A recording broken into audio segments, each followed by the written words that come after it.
Holy smokes, you guys, how did we get to episode 30 so fast? We're here! And this week we're talking to Hilary France, the founder and CEO of Brand Assembly. You guys are going to like this one.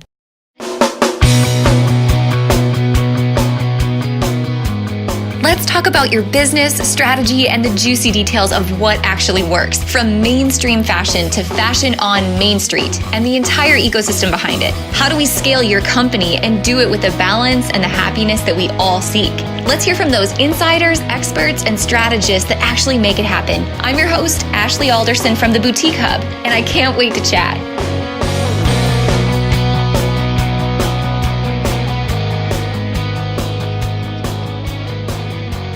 You know, guys, if there's one thing that Beth, our director of operations, does really well at the Boutique Hub, it's stalk people on Instagram.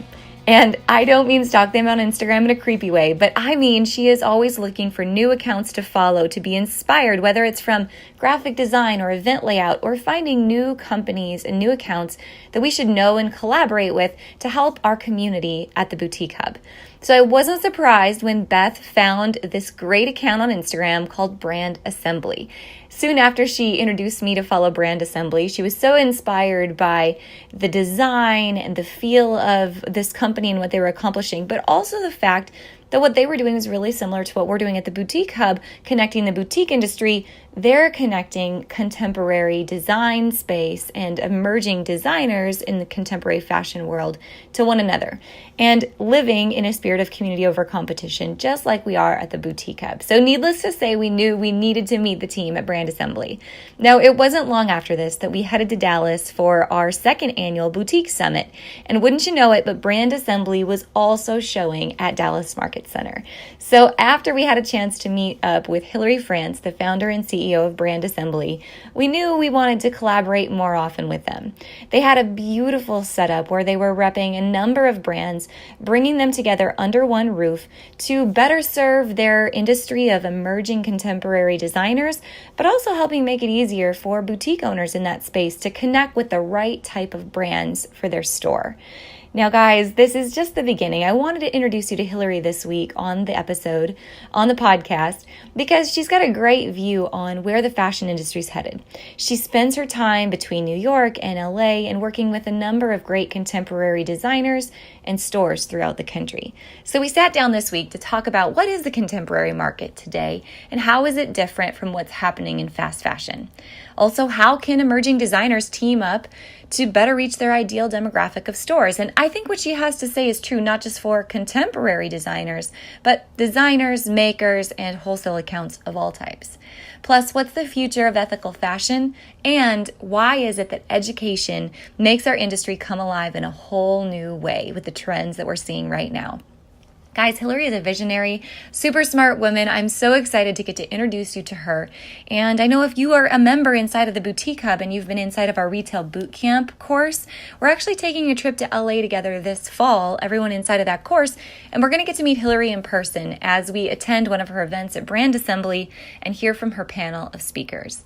So guys, I can't wait for you to get to know her and hear her take on the industry. Meet Hilary France, the founder and CEO of Brand Assembly.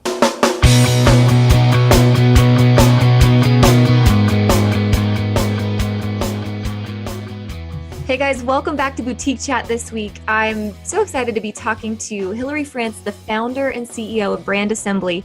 And I think you're going to find so many similarities in our mission at the Boutique Hub and what's happening at Brand Assembly. I can't wait to bring this story to you and talk about the future of the wholesale industry and what it means to be an emerging brand and an emerging designer today. So Hilary, welcome to the podcast. Thank you, Ashley. I'm excited to be here.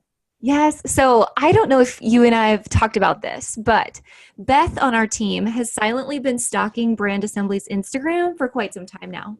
Oh, that's good to know. Kara, my social media and content manager, will be happy to know that. Yes. So she was so excited when we finally had the chance to meet in Dallas, which was right after the Boutique Summit. And you guys were set up there as well, having a show. That was so cool. Yes. No, we're excited to be in Dallas. Awesome. Well, for everyone listening, I'd love for you just to start by talking about what Brand Assembly is and how they can learn more about your mission.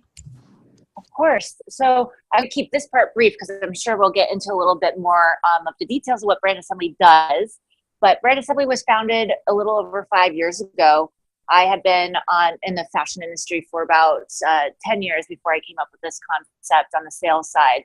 And the premise was really to create uh, back office for emerging designers. Designers spend almost 80% of their time doing administrative tasks where they should be focusing on designing the product and moving their business forward, maybe editor meetings and things like that.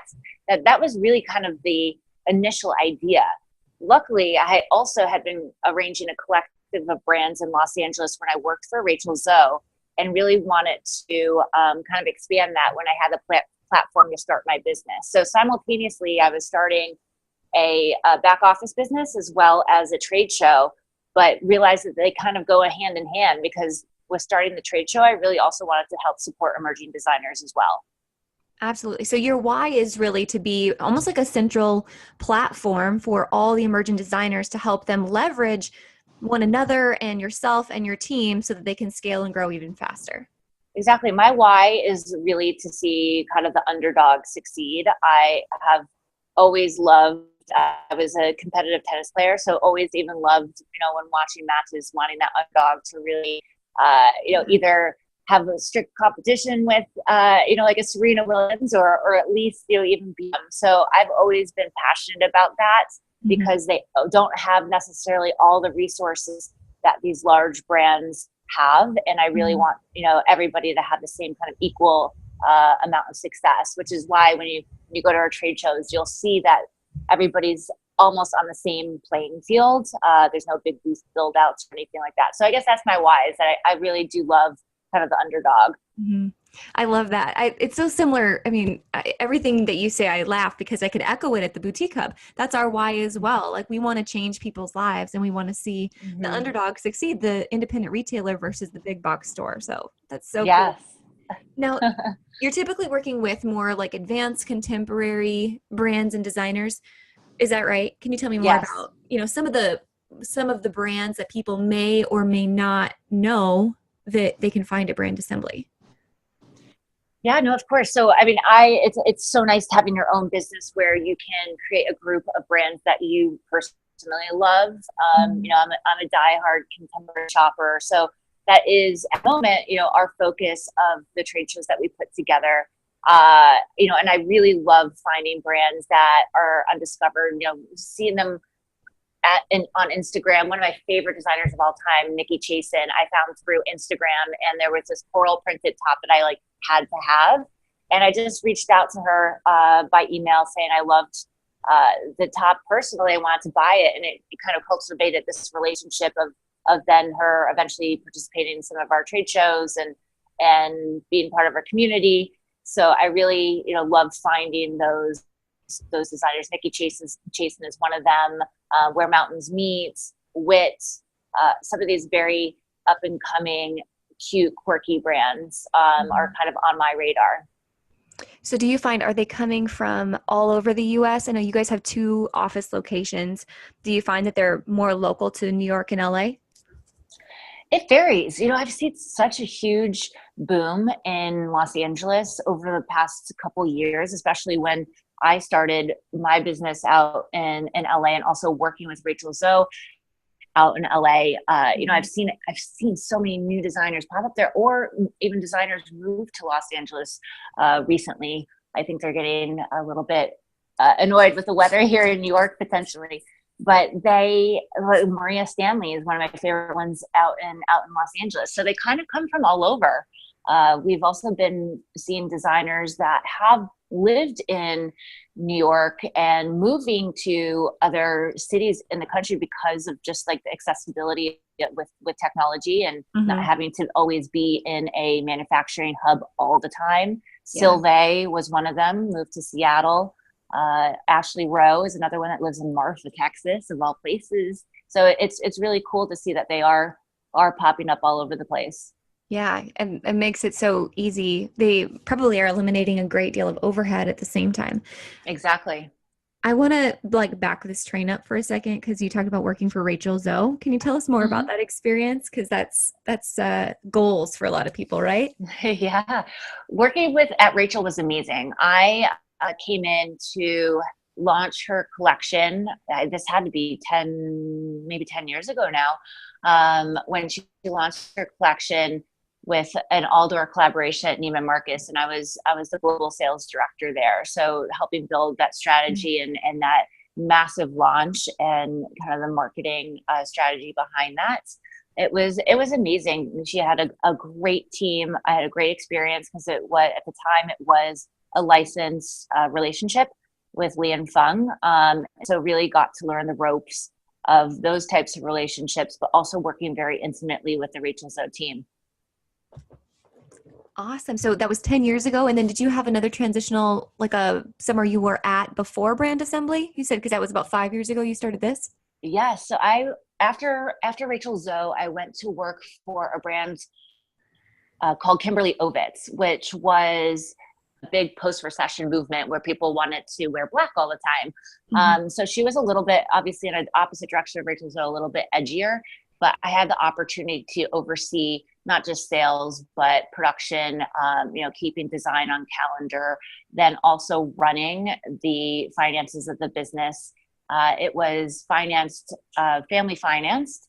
So to, report, the financials back to the family. So that's where I kind of saw, the idea of Brand Assembly and, her being able to, luckily be able to have the capital to be able to have back office on staff, but then these emerging designers don't. So that's where the idea started to pop up, that this could be a need for a lot of emerging designers that don't have the capital to be able to bring on multiple staff. So for anyone listening who still isn't like painting a picture in their mind of exactly how this works, it's basically two pieces, if I'm clear on this. The first is the trade show, which we experienced in Dallas. And you go, how many other locations do you have the physical trade shows? So Los Angeles was our first, then we launched in Dallas. In New York, we launched last September. So we're about to head into our third New York trade show in September. Awesome. So there's the trade show piece of it, but then there's also the meetups and the spaces and then the physical support that you're able to provide these designers as well, correct?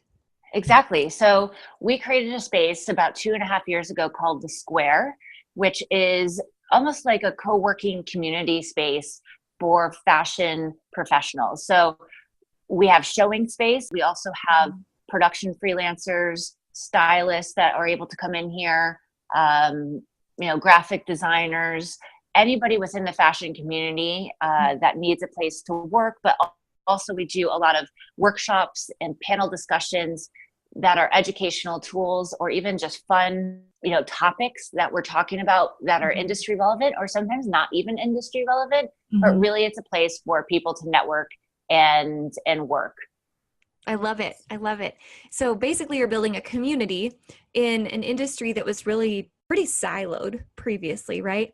So yes. We live in this motto at the Hub of community over competition, which is exactly what you're building too. Can you talk about what that mission means to you and has meant to some of the designers and industry professionals who have come in your path along the way? Of course, it's just something that has to happen nowadays. The idea of community and, not having to look over your shoulder every 2 seconds to, see who's looking at your storyboard or your inspiration for this season. It's really become a collaborative industry, and it's had to become that because so many more brands. And, there is, especially in the major department store world, and that's why boutiques are so important, that there's less market share. So, tying those two together, the community of emerging designers and smaller designers, especially with, the boutique community, is extremely important. So, that is definitely Brand Assembly's ethos. We have people working together all the time. We love collaborating with other, industry businesses as well, even on our own company level. But we love to see when designers are working together or a designer recommends their pattern maker to another designer. That was like not even fathomable 10 years ago, to share contacts. But it's just part of this day and age. Yeah. And isn't it funny how your community, it's almost like they have to go through a transitional period to really latch onto it. You know, there's some in our community that are so tightly knit in community over competition. And then when someone new comes in, it's almost like, is this too good to be true? Like, are people really this genuine and really wanting to help me in this way? Kind of takes a minute for that feeling of competition to melt away. Do you see that too? Yeah, no, I definitely see that. And I think, from your perspective and Boutiques Hub's perspective, the idea of, competition and how that has and collaboration has probably evolved on that end as well. Mhm. From the brand side, I think that any kind of distribution is great distribution. It's only creates recognition within the consumer and only helps, those boutiques succeed as well. Definitely, most definitely. I'm so curious to your thoughts, and I want to talk more about this later in the show. But just as the industry is becoming so fast, like fast fashion is like the fastest fashion right now, Yes. and it's changing the marketplace that we're in. And the way I look at boutiques is they typically in history were more brand focused. And the consumer was more brand focused. And then the consumer shifted to become so much more trend focused and trend driven, Hmm. not really buying labels. And boutiques are doing a lot of private labeling. Well, today, I feel like in order for boutiques to stand out again, they really have to go back to that brand centric model and bring in labels that people are looking for. I love to know kind of your thoughts if you're seeing that same thing because you have this group of emerging designers and you're trying to create that initial consumer demand for them. Yeah, no, so that's an interesting question, because as a consumer myself, I definitely have bought into fast fashion, but it's not my go-to. I think that the consumer now, what we're seeing, especially with emerging designers, is something that they're bringing to the table that's special. Uh, Even sometimes, regardless of the brand name, it's something that is on a rack that's standing out, that is almost like a conversation piece. That's what I'm seeing, through our designers, that honestly maybe the brand does matter a little bit, but it's really Mhm. like, here's this amazing off the shoulder ruffle top that I can go out in the street, somebody's like, wow, what is that and where is it from? And I think it makes the consumer proud to say that it's not a Zara or not an H&M or Mhm. those types of fashion brands, that they're like, this is a, and I'm going to use Nikki Chasin again, this is a Nikki Chasin top. She's a Brooklyn based, well, she's not a Brooklyn based, but she's a New York based designer. That's 28 years old, and I really love her. So it's almost creating a movement that they can talk about it, that they are excited to talk about it, and excited to even talk about an emerging designer that maybe nobody knows. So I've been seeing a lot of that, necessarily not just talking about, oh, this is a Crosby or Ted Crosby top. It's more of like, this is this cool emerging designer. You should totally check them out. Yeah, I that's a really good point. I think you're right. So the emerging designer piece and more so the statement piece. I'm thinking about, and I was telling you earlier about the pieces of jewelry that I bought at your last show when we met up in Dallas. And they're so unique, these pieces of turquoise, because I'm kind of a turquoise junkie, that Yeah, you me couldn't find too. anywhere. Yeah. So I think you're right. And not every store down the street are going to have those pieces. You know, if you go this route, if you're supporting emerging designers, you truly do have something to be unique from a retailer's perspective. Yeah, like shopping and the consumer mentality, I feel, is you want to buy something that's going to make you feel good and Hmm. feel special. And one of my favorite designers also at the moment, which is a little bit more widely distributed, is Caroline Constas. And she does just an amazing job at creating these statement pieces. And whenever I'm wearing one, I know that people are, not that I need that validation, but people are looking and be like, wow, that's an amazing top. Where did you get it? What would you say as you look at all these new designers, which I'm sure are contacting you quite often? What is your best piece of advice for them as they take that first step to breaking into this industry? Definitely. I get asked this question so much. And my constant answer is that emerging designers need to do their research. That we get a lot of brands that apply, and the ones, and this seems very harsh, but the ones that say that their top store that they want to get into is Barney's, that's a brand that I have to, I think, question a lot more, because that might mean that they have a little bit of unrealistic expectations of maybe their brand and, where it could be distributed. I love the brands that apply that actually list specialty stores only, and don't necessarily have a major department store on there. That is their mentality, knowing that their business is going to grow from the distribution of specialty stores, and that kind of community. So we look for that, especially the kind of target distribution that they want, but also just like a realistic point of view that how much are they going to actually book their first season. I don't want to sound like doom and gloom, but like I always tell these designers that you might even not even get one order your first season out there. It's going to take 1, 2, 3 seasons for you potentially to have, one order. And if you go in it with that mindset, you're probably going to be more successful than somebody that is expecting to, walk away with 30 orders their first trade show ever. And that research of knowing what stores to target based upon your brand alignment or your brand ethos is extremely important as well, so that you're not blindly reaching out to stores that, maybe don't even carry your product category. So that is something that is really, I kind of wax poetic on that all the time. Yeah. I love that. We always say when you target everyone, you reach no one, right? So 100%. How do you help when you have these trade shows? How are you helping line up the retailers who are coming to shop these shows? And do you feel like there's similarities in the specialty retailers that are coming to carry these emerging designers? Yeah. So, I mean, we do our research on our end as well for boutiques that we want to attend our trade show. We're doing the same research that I'm actually telling these brands to do.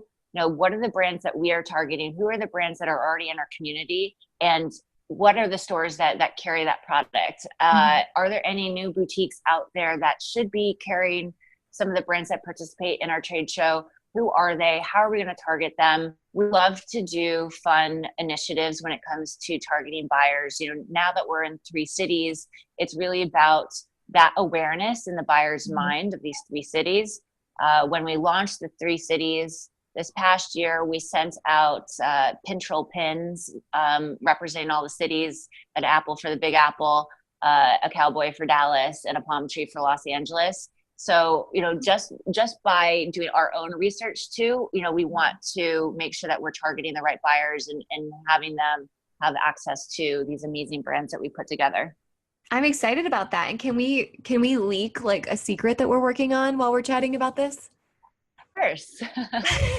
So we are putting together an LA trip for Boutique Hub Boutiques this fall. So we are definitely talking about how we can collaborate and not only have boutiques and some of the wholesale brands who are with the Boutique Hub come and experience brand assembly, but also have conversation about the industry itself and some education. Yes. No, we're all about the education. And I think that just the connection between the brands and the boutiques is so important. And it doesn't have to be of one of like, that a brand is going to hound a buyer or something like that. It's a conversation. This industry now has to open itself up to a conversation on both sides. And, there's no boutiques without brands, and there's no, brands without boutiques. So it has to go both ways nowadays. Absolutely. So let's talk about, what do you see as some of the main problems that brands and designers are facing in the industry today, and some opportunities for us as an industry to work together to solve them? Do you have any that stand out? Yeah, I mean, for brands, I think, the biggest challenge, because I see it from the business for my designers, is that the biggest challenge for them is getting product out there at a certain price points. And this goes to working both ways as well. Especially coming from major department stores, they're trying to squeeze the designers' margins, all the time. And how can a brand and a buyer or boutique or even a major department store work together, that, this is, again, a conversation instead of, I see when something doesn't perform, or sales sell through is low, a brand's bookings aren't there anymore, and that can be detrimental to their business and almost go out of business.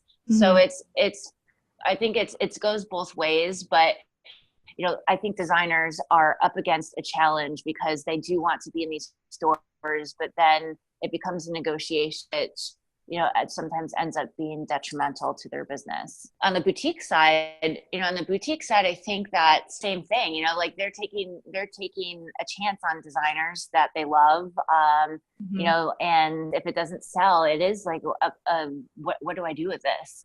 And it's hard. It's hard on both ends, but I do see that the boutique and emerging brands opportunities to be, it could go on forever. I feel like the honing in on small businesses and those possibilities there, everybody's kind of deterring from the big behemoths a little bit and wanting to shop mom and pop. And it's just that experience and going back to those days, that I think both sides will succeed and not have those as much of the challenges that we just were talking about.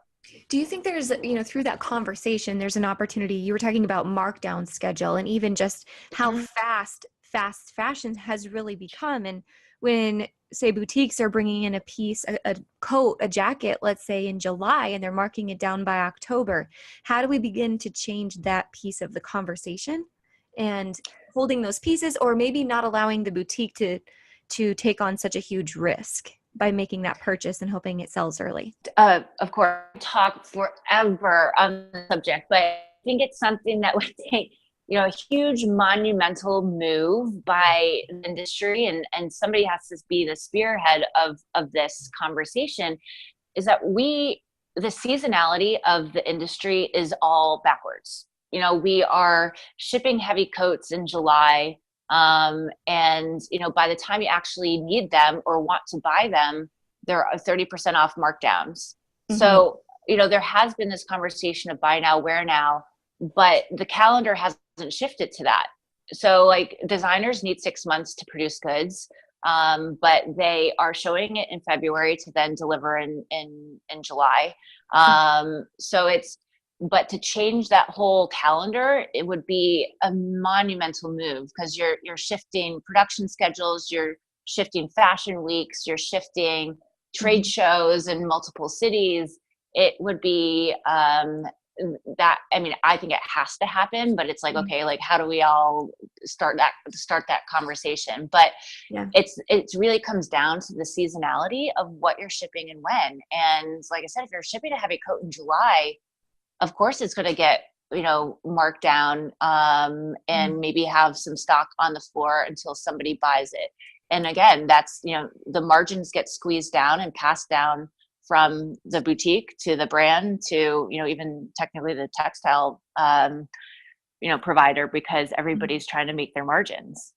Yeah. That's a huge issue. Yes. So let's talk about one other huge issue that I know is a big topic today, and that's kind of two-sided thing here, but ethical fashion is becoming such a huge movement. And you've also kind of talked about what is the place for political activism in fashion, and what does that look like going forward? Yeah, so we had a panel discussion actually this past October at our New York trade show launch. And it was probably one of my favorite panels that I put together, just because it was such an interesting topic. And I think obviously since the election, we've seen a huge movement in people having conversations through their fashion, whether it's a saying tee or other, ways that they wear apparel, or not even wear apparel. And sometimes, but it really was a very interesting conversation. We wanted to tailor it from different angles.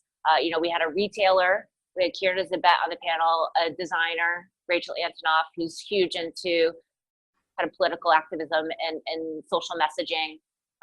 We had Anne Choquette, who's kind of a millennial expert. And then we also had we had an editor from Glossy. So coming from the perspective of press and how you write from it from the editorial perspective. So it was a great conversation because obviously a lot of sales nowadays are being pushed by these items that are messaging and messaging, against politics, against even just animal activism. All these things are being, kind of consumed, and they really are driving sales at the moment. And I don't see that changing, anytime soon. There was an interesting a trend report that was put out there that this is something that's a conversation that's going to be ongoing for, quite some time. And it's people are expressing themselves a lot more through fashion. Would you say even part of that conversation is like anti-fast fashion, just more about the production schedule or the amounts of waste in fashion, or consumers wanting more natural or ethically sourced pieces, like that side of the spectrum? Definitely. I think there's a huge shift towards more transparency in the fashion industry and where things are going, or how they're produced.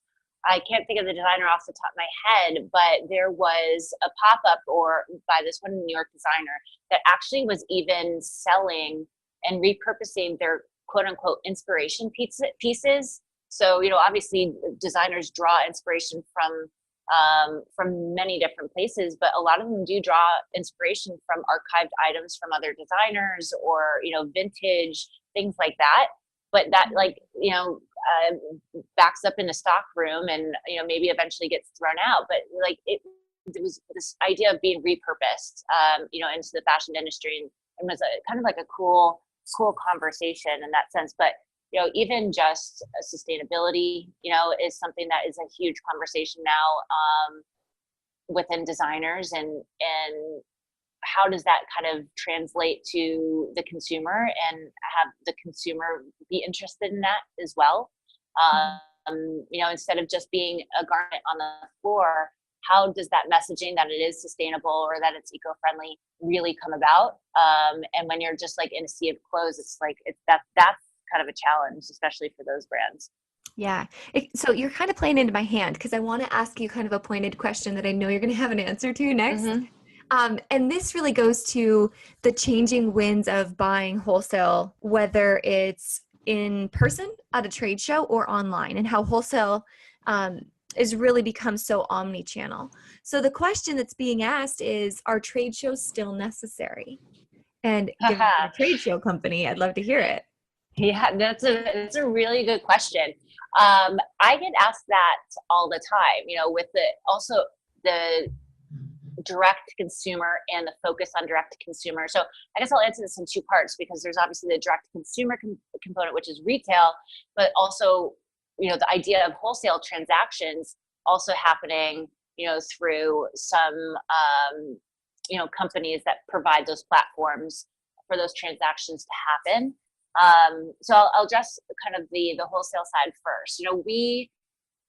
I think it's always, and this goes back to the experience, people are always going to want to see something in person, especially when they're trying to discover a new brand. You're not going to know their fit. You're not going to know their quality unless you're there touching it and seeing it.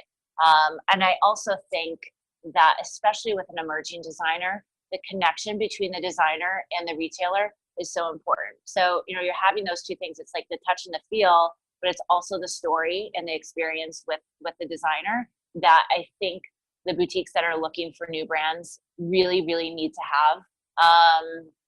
Once you get to know a brand, especially if it's like a basic brand, like a t-shirt or, something that's a little bit more athleisure or casual, I think those transactions through some of those wholesale marketplaces online become easier. But, when you're talking about brands that have a lot of detail or, different fits, or they're kind of ready to wear collection, those always are going to be, necessary. And I also think that if you create an environment that a buyer wants to be in, and makes it kind of conducive for the buyers and the designers to have a friendly, open conversation and relaxed environment, I think that that will, stand the test of time on the wholesale side. So, but also I get the question with the rise of direct consumer, are the trade shows going to go away because less brands are going to be participating because they're focusing more on, on direct to consumer? And I said, there's absolutely no way, because if a brand realizes and they're self-funded, the amount, and boutiques probably understand this as well, the price per customer is so high on a direct consumer relationship that they'll realize wholesale is probably the best investment of their dollars to kind of get their name out there and recognized by the consumer, by using the boutiques or using the major department stores and selling to them, instead of trying to acquire that customer by yourself, especially if you don't have, millions of dollars of funding. Yes. Oh, so true. So true. So let's switch. I want to talk more about you as a woman in this industry, as a female CEO, as a leader, because so many of the listeners of this show are similar, right? They own their own company, and like you and I, they are working every day to make it happen. Yes. So I'd love to know failures along the way, where our companies are a similar age, right? About 5 years.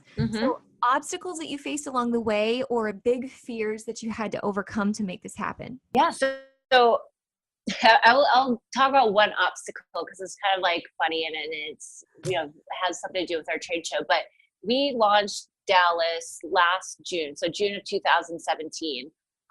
We had a lot of requests within our community to do Dallas that, current resources were sold out, or, they loved our vibe in LA, that they wanted to see that in other cities.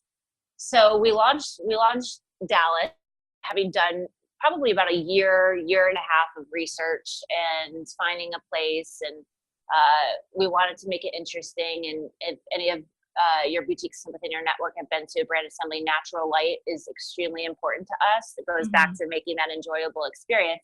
So I found this great place, the National Sculpture Garden in Dallas. It's gorgeous, and people were really excited to be a part of it because it was in such an interesting venue. But we, there's a couple places within Dallas where buyers have to go, and we wanted to help facilitate, that actually happening. So we rented golf cart to go from different venues within Dallas, and thought that we had done all the research that we needed to do, called the Dallas Police Department, called the mayor's office, all this stuff, asking if golf carts were street legal. So we get down to Dallas, we open the first day, everybody's super excited, and we're like, oh, we're going to have this shuttle with golf carts, with the buyers. And all of a sudden we get a call from the Dallas Police Department. They saying, can we speak with Hillary France? And I'm like, that's me. And they're like, okay, well, we had to pull over your golf carts. Unfortunately, they're not street legal. And I was like, I swear to God, I've done my research. So it became this like whole funny conversation. But, our first Dallas, we didn't have, I would say, the buyer traffic that we wanted, as a launch. But, we have such a great brand network that the whole situation was just extremely, funny and comical, and everybody kind of had a good laugh. And it's something that, we talk about all the time now, but, to really have that experience, and have a little bit of comedy along with it, what made it a lot better, in the sense that we didn't meet our expectations, kind of in buyer traffic. And now I know every single, deputy and sheriff in the Dallas Police Department. So that's a plus. It makes it a good story. And I'm sure that the crew at Dallas Market Center were laughing right along with you. Because actually, I could see Amy Harper and Katie Kaufman being in those golf carts right there with you. Getting pulled over. Oh, of course. No. And, I'm so grateful that 2 seasons later, we were able to form this partnership with the Dallas Market Center after doing 2 offsites, because I do think that Brand Assembly has a fresh, unique perspective. And that what's great is that the Dallas Market Center really recognized that, and we have formed an amazing partnership that is like fun on both sides. Yes. So, who are some of your biggest mentors in this industry along the way? Either past, obviously Rachel Zoe has to be a big one, but mentors now moving forward. Definitely. So in the past, one of my greatest mentors is April Uchitel, and she was actually the global director and of sales, and then also moved into strategy at Diane von Furstenberg. And she, I'm a listener, and I just absorbed everything that she said, and we had just a great working relationship. So not only in just information and industry, knowledge, but also just as a manager, and learning to manage. I learned all of that from her, and now she's doing amazing. She moved back to Los Angeles and is now the CEO of Violet Gray. So we keep in touch, but my experience with her in the 4 years that I was at Diane Furstenberg was, I think, really positioned me to be confident in not only running sales divisions of brands, but then also being able to launch my business. Mm-hmm.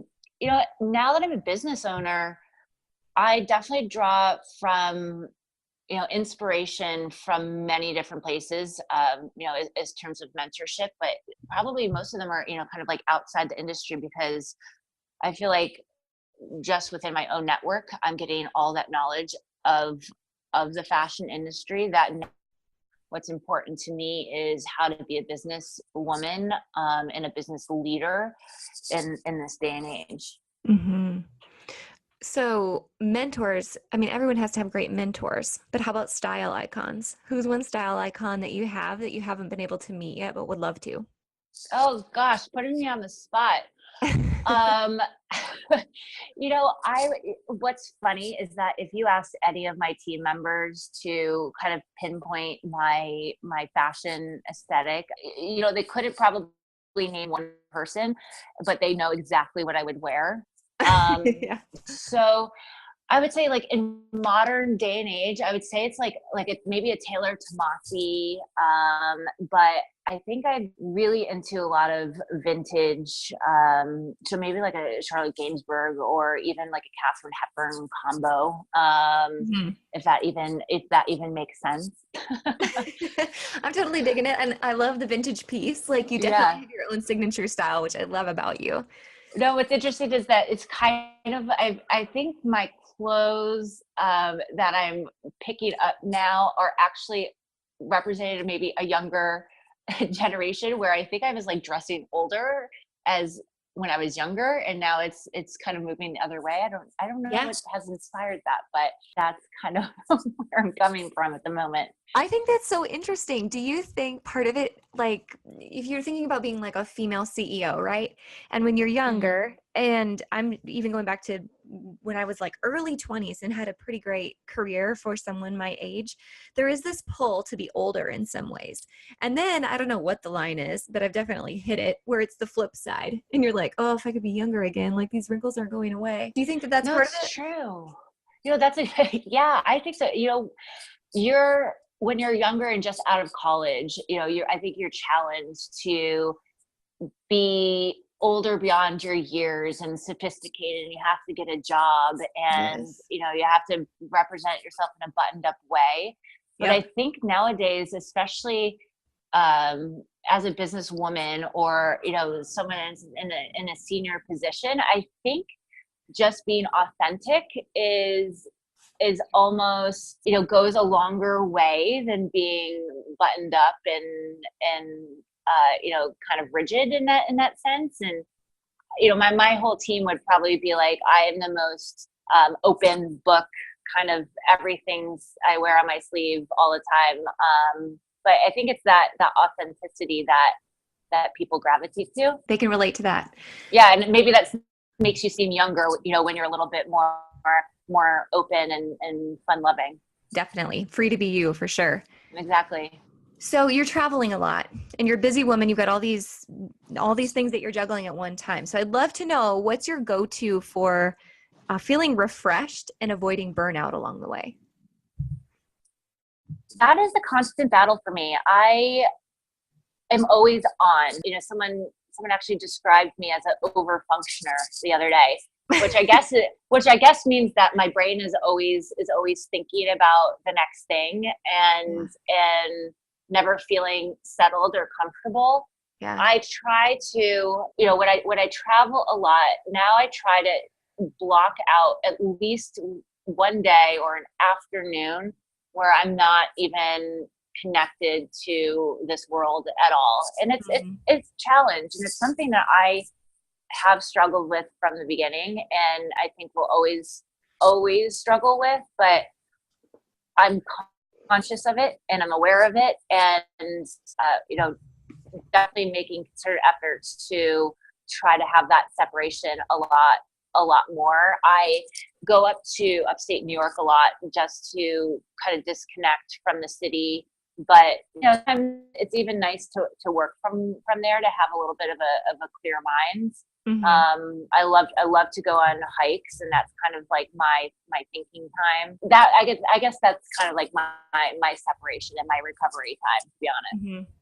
Do you ever have to be like very conscious, like on a daily effort doing like gratitude, or really focusing on what is good and what has been accomplished? Because I think I'm a constant like overachiever. I love that you said, what did you say? Overfunctioner? Overfunctioner. Yeah.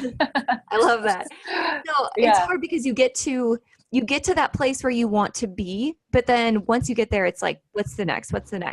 So do you slow down, besides, going to upstate and traveling and disconnecting, which I need to do more of too, just to settle into the moment and find joy in what you had set out to do in the first place? Of course. I mean, I have had so much validation, especially in the last year, around brand assembly. I think that brand assembly as a company is catching on, which I'm extremely excited about. And having the 3 cities, having all these different components, and people really understanding how that all ties together.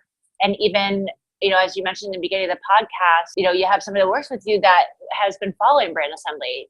When I hear those things, it's extremely validating to me as what I'm trying to do, what my team's trying to do for this community. And it makes me have a lot of those moments of gratitude. And I'm thankful and extremely lucky to be a business owner. I wouldn't have it any other way. There's obviously challenges, and it's a full-time job, but at the end of the day, just like you're a business owner, and you're steering the way, hopefully these brands and boutiques to have success, and that's rewarding. All right, last personal question. Mm-hmm. What are your go-to apps or tools for staying organized? Ooh, that's a good question. Okay, so I've been on a mission to find the best kind of like organizational tool.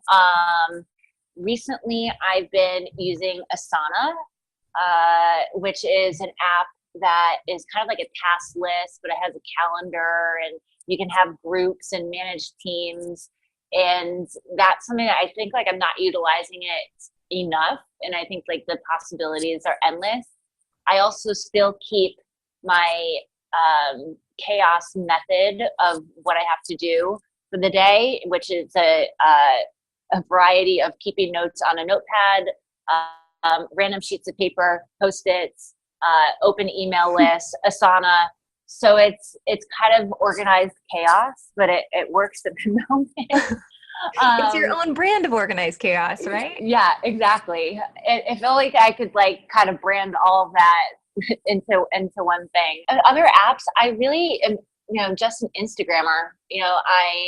I find new brands on there. I draw inspiration for interior design for my apartment, or that's really kind of my go-to. So if I'm just surfing or have like a downtime moment on a train, that's kind of what I'm looking at. But what's so funny is that, and I'm pretty good at this, my boyfriend introduced me to this app that actually tracks the time that you're on the phone per day. Oh my gosh, that sounds scary. Yeah, I was like, oh, that's scary. I'm probably on my phone like 5 hours a day. But I actually only average about an hour 15 per day. Now I'm trying to figure out whether that includes phone time or not, but that definitely includes app times and texting times and things like that. But people, I've talked to people that have the same app and, they're 4 or 5 hours a day. It's like, wow, that's scary. All right. Last question is, I would love to know what is on your and on Brand Assembly's vision board. So this is kind of, maybe I'm too soon with this kind of announcement, but for spring 19, what we're really working on and want to do is curate a group of brands or products that are Brand Assembly's favorite things. The feedback that we get from brands and boutiques is that they love the Brand Assembly team and they love the feeling of the show. And I was like, well, let's not, if our next concept is just beauty, or our next concept is doing a cap athleisure, those are things that have been done, but they're not necessarily so Brand Assembly. So we want to curate a kind of a segment of the show that is lifestyle products that are Brand Assembly's favorite things. And that can be a candle company, it could be a scrunchie company, it could be a fragrance. So it's really coming from the perspective of the people that work at Brand Assembly. So, in an ideal world, what we want to do is be able to take that into the 3 cities and also create some content and maybe a photo shoot around it and make it fun for everybody involved. We have a short lead time on that. So if you don't see it this season, and if your network doesn't see it this season, it's definitely coming down the road. But I think we'll be able to execute it for the spring 19 season, which will be really fun for everybody to see, some of our favorite things. Awesome. I like it.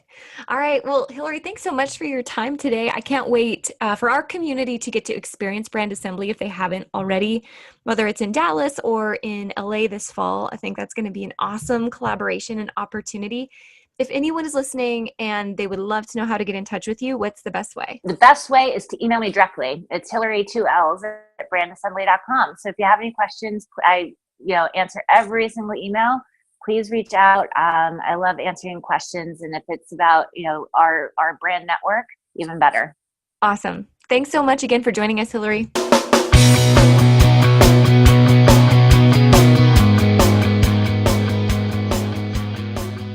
Hey guys, thanks so much for listening to this week's episode. It was great to get to sit down with Hillary and look at the industry from a whole new point of view. I hope you enjoyed that too.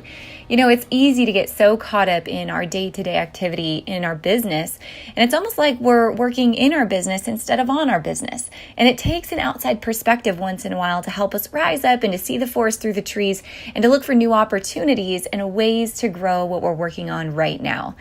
Hey guys, I hope that you enjoy listening to every episode of this podcast. I can't believe that we're at 30 episodes already. Honestly, it feels like it's gone so fast, but I've really enjoyed getting to meet with so many of you who've given feedback on the show, who say that you listen every week, and you've told me who your favorite episodes and guests have been. I just want to sincerely thank you for taking the time to be active and to listen to the show, to subscribe and to leave reviews. Hearing your feedback is really exciting for me and definitely keeps me going with more guests and more interviews each and every week. Hey, I do want to give one quick shout out. I was looking through the reviews this week, and I want to say thank you to Crystal Roth, who left a review and said, "Absolutely fantastic podcast. It's so great to hear from others in the boutique world and gain insight from their journeys. Great content.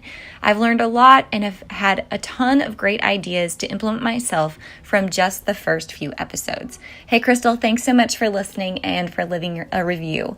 Guys, if you'd like to hear more from the podcast, send me a DM over on Instagram at AJ Alderson. Let me know what you're doing while you listen to the show, and let me know what you think. Who else would you like to see on the show? What would you love to learn? And if there's any solo episodes you'd like to hear, tell me what you are most interested in learning. And guys, I love to bring the tips. So without further, I hope you guys have a wonderful week ahead, and we will be back next week with some pretty awesome content from someone who definitely understands how to market inside of this industry. See you later, guys.